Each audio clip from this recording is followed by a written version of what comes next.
শুভ সকাল বন্ধুরা, তোমরা সব কেমন আছো? আশা করি তোমরা খুব খুব ভালো আছো। আর আমি চলে এসেছি সুদীস ব্লগস থেকে, সুদীপ্তা, তোমাদের সাথে নতুন একটি ব্লগ নিয়ে। এটা হচ্ছে কালকে রাতের ভিডিও। এটা দেখো রাতের রান্নাবান্নার ব্লগ নিয়ে তোমাদের সাথে শেয়ার করব। আলুটা ভেজে নিয়েছি, উচ্ছে পেঁয়াজ ভেজে নিয়েছি আলাদা। এবারে আলু ভাজা আলুগুলো এখানে দিয়ে মিক্স করে নেব, নুনটাও দেয়াই আছে। আর দেখো এটা কিন্তু উচ্ছে আলু ভাজা পেঁয়াজ দিয়ে কিন্তু বেশ ভালো লাগে খেতে। আর অবশ্যই কমেন্ট করে জানিও আমার ভিডিওগুলো কেমন লাগে। আর ভালো লাগলে অবশ্যই লাইক কমেন্ট শেয়ার করে দিও, আর পেজটাকে ফলো করে দিও।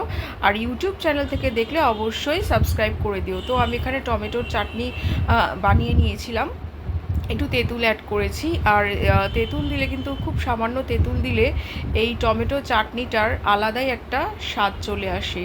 আর এখানে দেখো ডিমগুলো আগে সেদ্ধ করে নিয়ে একটু চিড়ে একটু নুন দিয়ে হলুদ দিয়ে হালকা করে ভেজে নিচ্ছি, কড়া করে ভাজি না।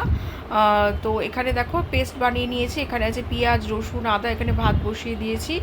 আর ওই পেস্টের মধ্যে কাঁচা লঙ্কা আর ছিল টমেটো, একদম ড্রাই করে বানিয়ে নিয়েছি, একদম শুকনো, একদম গা মাখা।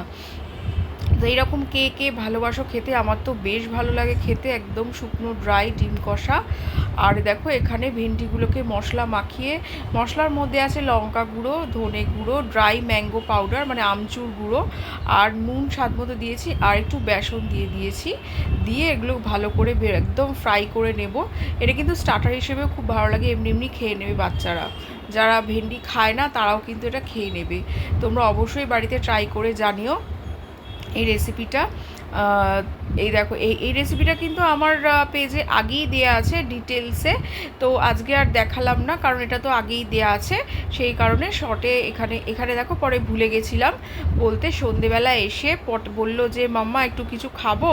তো কি করব, কিছু ছিল না সেরকম কিছু। আলুগুলোকে একদম সরু সরু করে কেটে এরকম করে একটা স্টার্টার বানিয়ে নিয়েছিলাম।